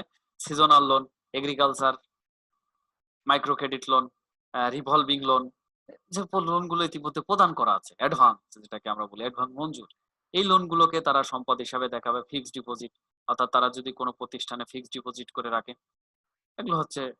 এরপরে আছে ফিক্সড অ্যাসেট। ফিক্সড অ্যাসেটের ভিতরে হচ্ছে land, furniture, electric equipment, office equipment, vehicles, IPS. Current অ্যাসেটের ভিতরে আছে bicycle loan, income tax payable, income tax পেয়াবেলটা হচ্ছে দায়, একটু কেটে দিই। Bicycle loan, motorcycle loan, motorcycle loan, mobile loan, interest receivable এবং ক্যাশ। তাহলে মূল কথা হচ্ছে কি, মূল কথা হচ্ছে যে ব্যালেন্স শিটের সম্পত্তি পাশে বিভিন্ন প্রকার সম্পত্তি দেখাইতে হবে। এখন এই সম্পত্তি ব্যবসায় প্রতিষ্ঠানের মতো সম্পত্তি হবে না, তারা যে ধরনের ব্যবসা করে সম্পত্তির অ্যাকাউন্ট গুলো হবে সেই ধরনের। হ্যাঁ, বিশেষ করে এনজিও গুলো, বিশেষ করে মাইক্রো ক্রেডিটের ক্ষেত্রে তারা যে সমস্ত খাতে লোন প্রদান করে সেই খাতগুলো প্রত্যেকটা খাতই হচ্ছে তাদের সম্পদ হিসেবে গণ্য হবে। এর বাইরে তারা ফিক্সড অ্যাসেট থাকবে। ফিক্সড অ্যাসেট থাকবে land, furniture, electric equipment, office equipment, vehicles, IPLs, computers, etc, যারা প্রতিষ্ঠানের সম্পদ। এর বাইরে তাদের ক্যাশ এবং ব্যাংকের ব্যালেন্স থাকতে পারে। ফান্ডের ভিতরে ফান্ড এবং লাইবিলিটিস পাশে আসবে হচ্ছে fund account, last year balance, current years income or loss, ঠিক আছে, যোগ হবে। এরপর reserve fund, special development fund, reserve for gratuity, provision for depreciation, PKSF fund account. PKSF এ যদি তারা কোনো ফান্ড নিয়ে আসে, পিকেএসএফ এর ফান্ড নিয়ে যদি তারা ব্যবসা পরিচালনা করে। রুরাল মাইক্রো ক্রেডিট লোন, অর্থাৎ পিকেএসএফ কিছু ফান্ড দেয়, কোন কোন ক্ষেত্রে দিয়ে থাকে সেগুলো হচ্ছে রুরাল মাইক্রো ক্রেডিট লোন সেক্টরে দিতে পারে, আরবান মাইক্রো ক্রেডিট লোন সেক্টরে দিতে পারে, সিজনাল লোন অ্যাকাউন্টে দিতে পারে, এগ্রিকালচার। হ্যাঁ, এগুলো হচ্ছে পিকেএসএফ এর কাছ থেকে ফান্ড নিয়ে আসে, এগুলো হচ্ছে দায় হিসাবে করতে হবে। প্রভিডেন্ট ফান্ড, যা কর্মচারীদের যে বেতনের একটা অংশ, মেম্বার্স ওয়েলফেয়ার ফান্ড, সদস্য কল্যাণ তহবিল, স্টাফ সিকিউরিটি ফান্ড। হ্যাঁ, এক্সপেন্স। এরপর হচ্ছে current liabilities, expense payable, VAT payable, income tax payable, bank loan, educational fund payable. Okay, তাহলে কি দাঁড়ালো, সম্পত্তি পাশে বিভিন্ন প্রকার সম্পদ অন্তর্ভুক্ত করা হবে আর ফান্ডের পাশে ফান্ড এবং লাইবিলিটিস অন্তর্ভুক্ত করা হবে। ওকে, তারপর পরবর্তীতে দুই পাশ সমান হয়ে যাবে। এখন পরীক্ষায় যেটা বিগত সালের প্রশ্নগুলো দেখে এখানে দেখা গেছে মূলত এই এনজিও, অ্যাকাউন্টিং ফর এনজিও থেকে, এই অধ্যায় থেকে মূলত দুইটা ধরনের প্রশ্ন এসে থাকে খুব গুরুত্বপূর্ণ ভাবে। একটা হচ্ছে ক্যাশ বুক, কারণ হচ্ছে ইনকাম এক্সপেন্ডিচার এবং ব্যালেন্স শিটটা হচ্ছে নন প্রফিট অর্গানাইজেশন, এটা এসে থাকে। ফলে এনজিওতে আবার ওইটা রিপিট হয় না সাধারণত। এনজিওর থেকে মূলত প্রশ্ন আসে ব্যাংক রিকনসিলিয়েশন স্টেটমেন্ট এবং ক্যাশ বুক। তো ক্যাশ বুকটা হচ্ছে খুবই সহজ, এটা হচ্ছে আমরা নবম, দশম এবং একাদশ, দ্বাদশ শ্রেণীতে হিসাব বিজ্ঞানে যে ক্যাশ বুক, দুঘরা নগদান বই করছি, সেটা করেছিলাম ঠিক একই রকম। আর ব্যাংক রিকনসিলিয়েশনটাও মূলত আমরা একাদশ শ্রেণীতে এই অধ্যায়টি করে আসছি একই রকম। এবং আমাদের অনার্স প্রথম বর্ষে যে প্রিন্সিপাল অ্যাকাউন্টে যে ব্যাংক রিকনসিলিয়েশনটা করছি সেই একই, ঠিক আছে। তো ব্যাংক রিকনসিলিয়েশনটা খুবই গুরুত্বপূর্ণ, এটা প্রায়ই দেখা যায় প্রশ্নে আসে। তো ব্যাংক রিকনসিলিয়েশনটা কি, এটা আমরা একটু বিস্তারিত আলোচনা করব। ব্যাংক রিকনসিলিয়েশনটা হচ্ছে যে কোনো প্রতিষ্ঠানের, এখানে এনজিওর জন্য আমরা প্রস্তুত করব সেটা আলাদা বিষয়, কিন্তু যে কোনো প্রতিষ্ঠানের আমানতকারী যার অ্যাকাউন্ট আছে ব্যাংকে, তার রক্ষিত বই ক্যাশ বুক এবং ব্যাংকে রক্ষিত পাস বইয়ের ভিতরে যদি উদ্বৃত্তের কোনো গড়মিল দেখা যায়, এই উদ্বৃত্তের গড়মিল গুলো নিয়ে যে স্টেটমেন্ট তৈরি করে সেটাকে বলা হচ্ছে bank reconciliation statement. Bank reconciliation statement কখন প্রয়োজন হয়, ব্যাংক রিকনসিলিয়েশন স্টেটমেন্ট কখন প্রয়োজন হয়? যখন আমানতকারী রক্ষিত হিসাব বই এর উদ্বৃত্ত বা নগদান বইয়ের উদ্বৃত্ত এবং ব্যাংকে রক্ষিত পাস বইয়ের উদ্বৃত্তের ভিতরে গড়মিল পরিলক্ষিত হয়, তখন bank reconciliation bank reconciliation statement তৈরি করার প্রয়োজন হয়। তাহলে আমানতকারী হিসাব বইয়ের দুটি উদ্বৃত্ত এবং দুটি বইয়ের গড়মিল, দুটি উদ্বৃত্ত, নগদান বইয়ের উদ্বৃত্ত এবং পাস বইয়ের উদ্বৃত্ত এবং দুটি বইয়ের গড়মিল গুলো নিয়ে যে হিসাব প্রস্তুত করা হয় সেটাকে আমরা বলছি হচ্ছে ব্যাংক রিকনসিলিয়েশন স্টেটমেন্ট। এখন গড়মিল, গড়মিল হচ্ছে যে বইয়ে লিপিবদ্ধ করা হয়নি বা ভুল লেখা হয়েছে সেই বইটাকে আমরা বলি, সেটাকে বলি হচ্ছে গড়মিল। যদি নগদান বইয়ে লিখতে ভুল হয় তাহলে নগদান বইয়ের গড়মিল, যদি পাস বইয়ে লিখতে ভুল হয় তাহলে সেটা পাস বইয়ের গড়মিল। এখন প্রশ্ন হচ্ছে গড়মিলটাকে প্রধানত আমরা দুই ভাগে ভাগ করতে পারি, নগদান বইয়ের গড়মিল, পাস বইয়ের গড়মিল। এর পরবর্তীতে নগদান বইয়ের ডেবিট গড়মিল, নগদান বইয়ের ক্রেডিট গড়মিল। অর্থাৎ ডেবিট দিকে লিখতে যদি ভুল হয় তাহলে সেটা ডেবিট গড়মিল, যদি ক্রেডিট দিকে লিখতে ভুল হয় তাহলে সেটা ক্রেডিট গড়মিল। তাহলে ঠিক একইভাবে পাস বইয়েরও দুই ধরনের গড়মিল হবে, একটা হচ্ছে পাস বইয়ের ডেবিট গড়মিল আর একটা হচ্ছে পাস বইয়ের ক্রেডিট গড়মিল। তাহলে আমরা গড়মিলটাকে মোটের উপরে চারটি ভাগে ভাগ করতে পারি। কি কি? নগদান বইয়ের ডেবিট গড়মিল, নগদান বইয়ের ক্রেডিট গড়মিল, পাস বইয়ের ডেবিট গড়মিল, পাস বইয়ের ক্রেডিট গড়মিল। ওকে, এটা আমাদের মাথায় রাখতে হবে ব্যাংক রিকনসিলিয়েশন স্টেটমেন্ট তৈরি করার জন্য। তো ব্যাংক রিকনসিলিয়েশন স্টেটমেন্ট তৈরি করার জন্য আমাদের প্রথম যে কাজটা করতে হবে সেটা হচ্ছে bank balance as per cash, এটা আমাদেরকে নিতে হবে। এখন এই ব্যাংক ব্যালেন্স দুই ধরনের হতে পারে, একটা হচ্ছে ব্যাংক জমাতিরিক্ত হতে পারে বা ব্যাংক জমার উদ্বৃত্ত হতে পারে। তো সাধারণত এনজিও বা প্রতিষ্ঠানের ক্ষেত্রে আসলে জমাতিরিক্ত হওয়ার সম্ভাবনা কম, সাধারণত ব্যাংক জমাই হয়ে থাকে এবং এটা ডেবিট ব্যালেন্স হয়ে থাকে। তো খেয়াল করব আমরা, এই ব্যালেন্সটা যদি ডেবিট ব্যালেন্স হয় তাহলে আমরা যোগ করব হচ্ছে সকল প্রকার ডেবিট গড়মিল। আবার বলছি, নগদান বই অনুসারে ব্যাংক জমার উদ্বৃত্ত, bank balance as per cash book, এটা যদি ডেবিট জের হয়ে থাকে তাহলে আমরা যোগ করব সকল প্রকার ডেবিট গড়মিল, অর্থাৎ নগদান বইয়ের ডেবিট গড়মিল, পাস বইয়ের ডেবিট গড়মিল যোগ করব। করার পরে আমরা বিয়োগ করব হচ্ছে সকল প্রকার ক্রেডিট গড়মিল, নগদান বইয়ের ক্রেডিট গড়মিল, পাস বইয়ের ক্রেডিট গড়মিল। তাহলে যেটা আসবে সেটাকে বলছি bank balance as per passbook. Okay, এটাকে বলা হচ্ছে একক জের সংশোধন পদ্ধতি। আমরা দ্বৈত জের সংশোধন পদ্ধতিতেও করতে পারবো, কিন্তু যেহেতু আমাদেরকে একটা নির্দিষ্ট সময় এটা শেষ করতে হবে, এই জন্য আর ওই পদ্ধতিতে আমরা যাচ্ছি না। একটা পদ্ধতি নিয়ে আমরা এটা দিয়ে একটি উদাহরণ হিসাবে আমরা সলভ করব, একটা প্রবলেম সলভ করব। তাহলে কি দাঁড়ালো, আবার বিস্তারিত বলছি যে cash balance as per cash book, এটা যদি ডেবিট জের হয় তাহলে আমরা এই ডেবিট জেরের সাথে যোগ করব হচ্ছে সকল প্রকার ডেবিট গড়মিল, অর্থাৎ নগদান বইয়ের ডেবিট গড়মিল, পাস বইয়ের ডেবিট গড়মিল, এবং বিয়োগ করব হচ্ছে সকল প্রকার ক্রেডিট গড়মিল, যেটা হচ্ছে নগদান বইয়ের ক্রেডিট গড়মিল, পাস বইয়ের ক্রেডিট গড়মিল। তাহলে যোগ এবং বিয়োগ করার পরে চলে আসবে হচ্ছে ব্যাংক ব্যালেন্স অ্যাজ পার পার্ট। আচ্ছা, এখানে আমরা একটু খাতওয়ারি একটু ব্যাখ্যা করব। আমরা আগেই বলছি গড়মিল বলতে বোঝাই যে বইয়ে লিপিবদ্ধ করা হয়নি সেই বইয়ের গড়মিল সেটা। তো খেয়াল করি একটু, bank balance as per cash book এটা হচ্ছে ডেবিট জের। Cheque issues but not represent, অর্থাৎ বাংলায় যদি বলি আমরা ইস্যুকৃত চেক ব্যাংকে উপস্থাপিত হয়নি। ইস্যুকৃত চেক আমরা একটু খেয়াল করি, আমরা যখন নগদান বই প্রস্তুত করি চেকের মাধ্যমে যদি আমরা কাউকে পরিশোধ করি তাহলে এটাকে আমরা বলি চেক ইস্যু। এখন এই চেক ইস্যুটা নগদান বইয়ের ক্রেডিট পাশে ব্যাংক কলামে লিপিবদ্ধ করতে হয়। নগদান বই, আবার বলছি, নগদান বইয়ের ক্রেডিট পাশে ব্যাংক কলামে। আচ্ছা, তাহলে এটার পাস বইয়ে কোন পাশে লেখার কথা?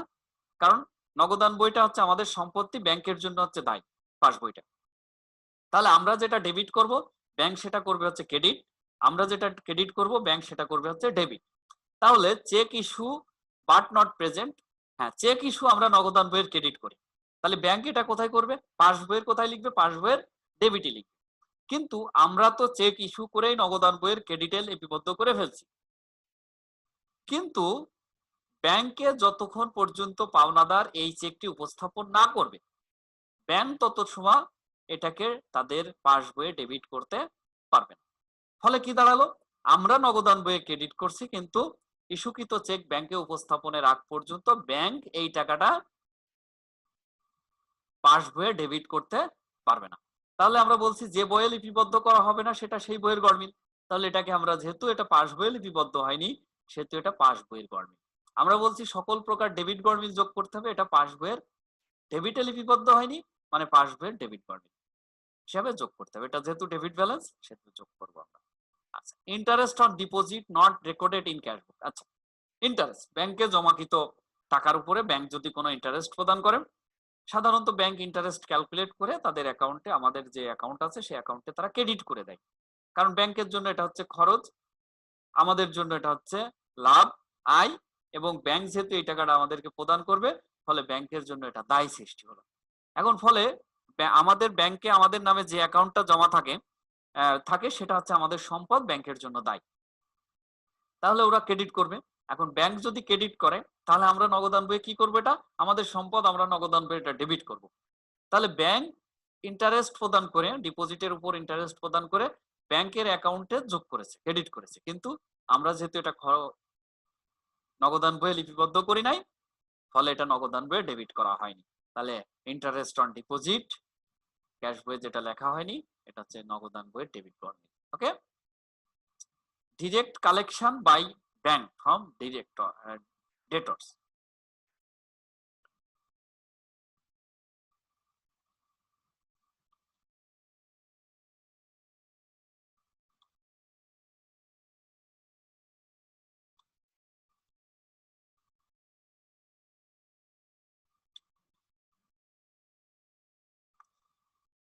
এখন অনেক সময় দেখা যায় আমাদের যে দেনাদার গুলো আছে, অ্যাকাউন্ট রিসিভার, আমরা যাদের কাছে টাকা পাবো, তারা সরাসরি ব্যাংক অ্যাকাউন্টে টাকাটা জমা দিয়ে দিতে পারে, অথবা আমাদের প্রতিনিধি হিসাবে ব্যাংক, মানে প্রতিষ্ঠানের প্রতিনিধি হিসাবে ব্যাংক আমাদের পাওনাদারের দেনাদারের কাছ থেকে টাকাটা আদায় করতে পারে।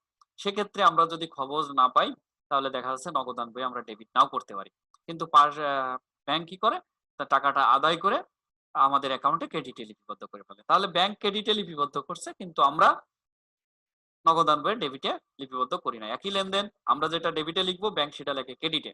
তাহলে ব্যাংক ক্রেডিটে লিপিবদ্ধ করছে, কিন্তু আমরা নগদান বইয়ে ডেবিটে লিপিবদ্ধ করতে পারি নাই, এটা নগদান বইয়ের ডেবিট গড়মিল। আমরা বলছি ডেবিট গড়মিল হলে যোগ হবে, ক্রেডিট গড়মিল বিয়োগ হবে। আচ্ছা, cheque deposited into bank but not yet collected. আদায়ের জন্য আমরা একটি চেক ব্যাংকে জমা প্রদান করছি। এখন আমরা জমা প্রদান করার সঙ্গে সঙ্গে নগদান বইয়ের ডেবিট পাশে ব্যাংক কলামে লিপিবদ্ধ করে ফেললাম, কিন্তু ব্যাংক যত সময় না এটা আদায় করতে পারবে, তত সময় আমাদের অ্যাকাউন্টে ক্রেডিট করতে পারবে না। তাহলে কি দাঁড়ালো, আমরা নগদান বইয়ের ডেবিট করেছি, কিন্তু ব্যাংকের কোথায়, পাস বইয়ের কোথায় লেখার কথা, পাস বইয়ের ক্রেডিটে লেখার কথা, যেহেতু আদায় করতে পারেনি, তাহলে পাস বইয়ের ক্রেডিটে লিপিবদ্ধ করেনি, এই জন্য পাস বইয়ের ক্রেডিট গড়মিল। তাহলে ক্রেডিট গড়মিল হিসাবে আমরা এটাকে মাইনাস করে দিব। Bank charge not yet recorded in cash book. Bank একটা নির্দিষ্ট সময় বা আর্থিক বছরের শেষে ব্যাংকে একটা নির্দিষ্ট চার্জ করে, ব্যাংক চার্জ। এই চার্জ ব্যাংক আমাদের অ্যাকাউন্ট থেকে টাকা কেটে নেয়, মানে হচ্ছে আমাদের অ্যাকাউন্টে এটা ডেবিট করে। তাহলে আমাদের কি করার কথা, আমাদের নগদান বইয়ের এটা ক্রেডিট করার কথা, তাহলে এটা নগদান বইয়ের ক্রেডিট করবে। ওকে, তাহলে আমরা খেয়াল করব, এটা আমরা মুখস্থও রাখতে পারি কি কি যোগ হবে কি কি বিয়োগ হবে, অথবা আমরা এইভাবে চিন্তা করতে পারি যে যে সমস্ত বইয়ের মূলত প্রথম থেকে আবার আসি, আমরা যেটা নগদান বইয়ে ডেবিটে লিপিবদ্ধ করি, পাস বইয়ে সেটা ব্যাংক ক্রেডিটে লিপিবদ্ধ করে। কারণ নগদান বইটি হচ্ছে আমাদের সম্পদ, ব্যাংকে জমার টাকাটা হচ্ছে আমাদের সম্পদ, ব্যাংকের জন্য এটা দায়, কারণ আমরা ওই টাকাটা আমরা মালিক, আমাদের মালিক আমরা। আচ্ছা, ব্যাংকের জন্য এটা দায়। তাহলে আমরা যেটা নগদান বইয়ের ডেবিটে লিখবো, ব্যাংক সেটা পাস বইয়ের ক্রেডিটে লিখে। আমরা যেটা নগদান বইয়ের ক্রেডিটে লিখি, ব্যাংক সেটা পাস বইয়ের ডেবিটে লিপিবদ্ধ করে। এখন আমরা যখন শুরু করব, তাহলে আমরা যে বইয়ে লিপিবদ্ধ হবে না, এক গড়মিল বলতে বোঝায় এক বইয়ে লিপিবদ্ধ আছে আর এক বইয়ে লিপিবদ্ধ করা নাই, এক বইয়ে লিপিবদ্ধ আছে আর এক বইয়ে লিপিবদ্ধ করা নাই, এটাকে আমরা বলছি গড়মিল। তাহলে পাস বইয়ের গড়মিল, নগদান বইয়ের গড়মিল। এখন যে বইয়ের যে পাশে লেখার কথা সেই গড়মিল। নগদান বইয়ের ডেবিটে না লেখা হলে নগদান বইয়ের ডেবিট গড়মিল, পাস বইয়ের ক্রেডিটে লেখা বাদ থাকলে পাস বইয়ের ক্রেডিট গড়মিল, পাস বইয়ের ক্রেডিট গড়মিল। পাস বইয়ের ডেবিটে লিপিবদ্ধ করতে ভুল হলে এটা পাস বইয়ের ডেবিট গড়মিল।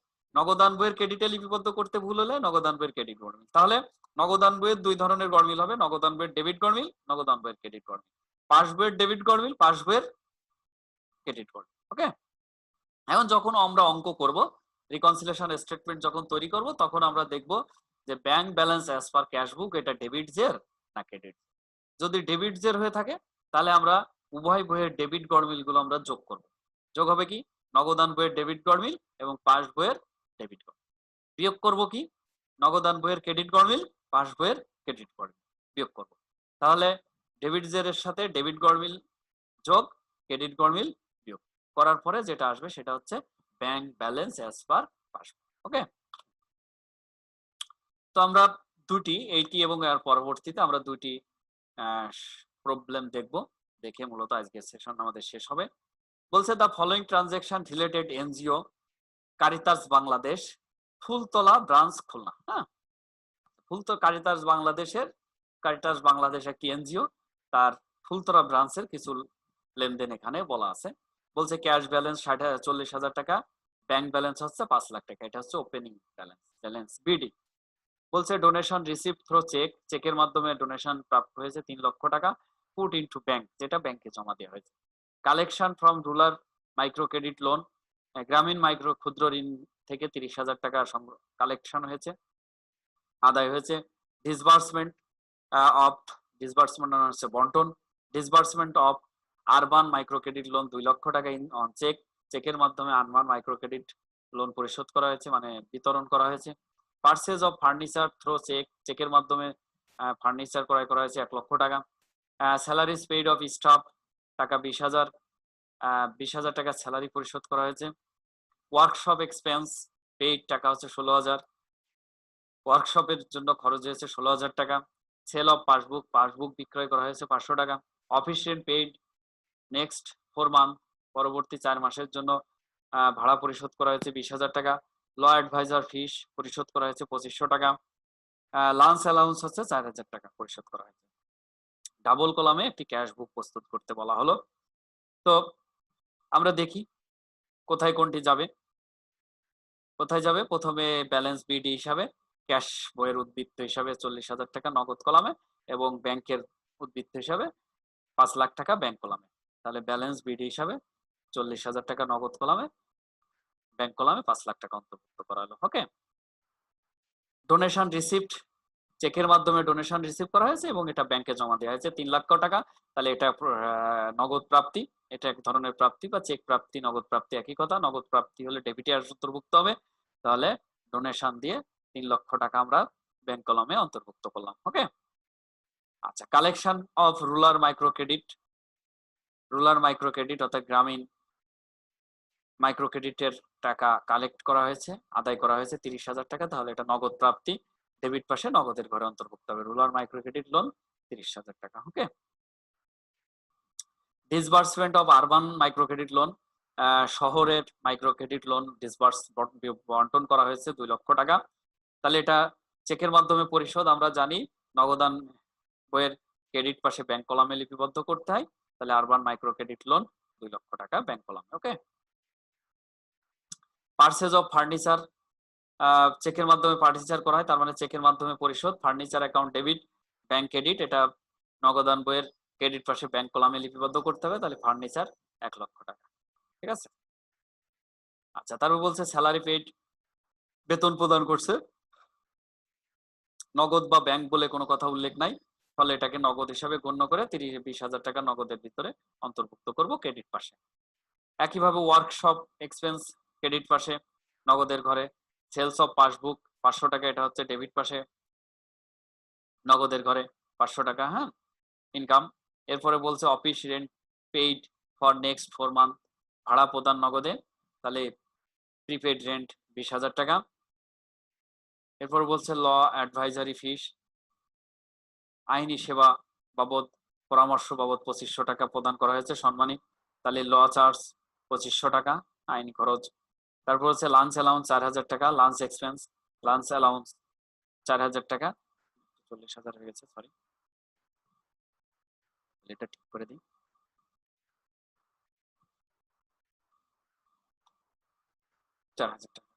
ওকে,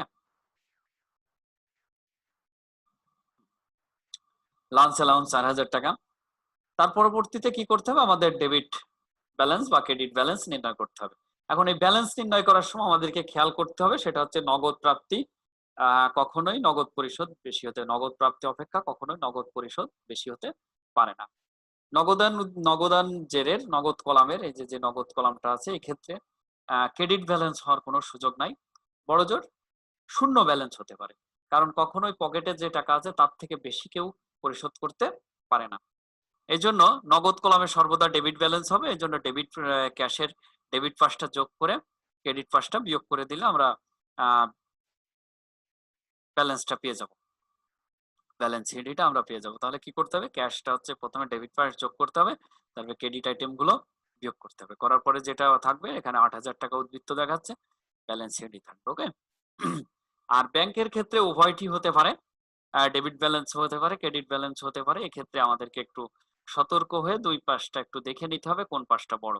তো এক্ষেত্রে আমাদের মূলত ডেবিট ব্যালেন্স হয়েছে এবং ডেবিট পাশের যোগফল হয়েছে ৮ লক্ষ টাকা, আর ক্রেডিট পাশের যোগফল হয়েছে ৩ লক্ষ টাকা। তাহলে ৮ লক্ষ থেকে ৩ লক্ষ বাদ দিলে ব্যাংকের ক্লোজিং উদ্বৃত্ত হচ্ছে ৫ লক্ষ টাকা। তো এটা খুবই সহজ, মূলত এটা নবম, দশম, একাদশ, দ্বাদশ শ্রেণীতে এটা আমরা করে আসছি। ঠিক আছে, এখন আমরা একটা দেখব সেটা হচ্ছে ব্যাংক রিকনসিলিয়েশন স্টেটমেন্ট, যেটা আমরা অনার্স প্রথম বর্ষের প্রিন্সিপাল অফ অ্যাকাউন্ট ক্যাশ অধ্যায়ে এটা ব্যাংক রিকনসিলিয়েশন স্টেটমেন্ট আমরা ক্যাশ মেইনটেনেন্স অধ্যায়ে এটা শিখে আসছিলাম, তারপরে এটা আবার নতুন করে শিখবো, একটু আলোচনা হয়েছে।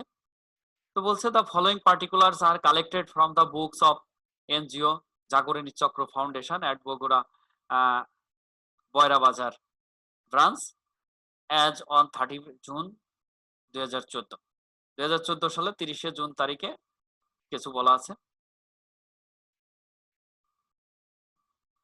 ঠিক আছে, বলছে bank balance as per cash বুক হচ্ছে 30,20,000 টাকা। তাহলে এটা ডেবিট ব্যালেন্স।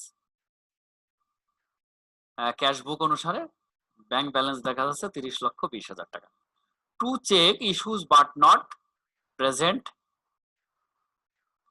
টাকা 4 লক্ষ। বলছে দুটি চেক ইস্যু করা হয়েছে 4 লক্ষ টাকা এবং 7 লক্ষ টাকার রেসপেক্টিভলি। 4 লক্ষ এবং 7 লক্ষ, তার মানে 11 লক্ষ টাকা দুটি চেক ইস্যু করা হয়েছে মোট 11 লক্ষ টাকার, কিন্তু সেটা এখনো উপস্থাপন করা হয়। ঠিক আছে, তার মানে আমরা ইস্যু করে নগদান বইয়ের ক্রেডিট পাশে লিপিবদ্ধ করেছি, কিন্তু যেহেতু এটা ব্যাংকে উপস্থাপন করা হয়নি এই জন্য এটা ব্যাংক ডেবিট করেনি। তাহলে কি হচ্ছে, আমরা নগদান বইয়ের ক্রেডিটে লিপিবদ্ধ করেছি, ব্যাংকের কোথায় লেখার কথা ছিল, ব্যাংকের ডেবিটে লেখার কথা ছিল। তাহলে এই 11,000 টাকাকে আমরা বলতে পারি ব্যাংকের পাস বইয়ের ডেবিট করবে, পাস বইয়ের ডেবিট করবে।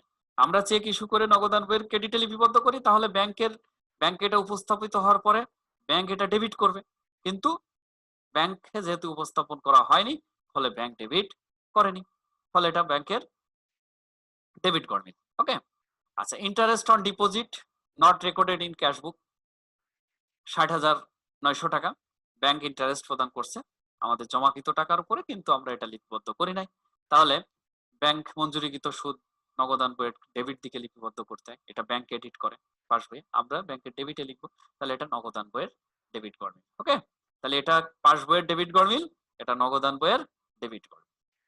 Bank charge not recorded in cash book 15,000 টাকা ব্যাংক চার্জ নগদান বইয়ে লিপিবদ্ধ হয়নি, তাহলে এটা পাস বইয়ে লিপিবদ্ধ হয়েছে, পাস বই এটা তারা ডেবিট করেছে কিন্তু আমরা নগদান বইয়ের ক্রেডিট করি নাই, তাহলে ব্যাংক চার্জ হচ্ছে নগদান বইয়ের ক্রেডিট কর।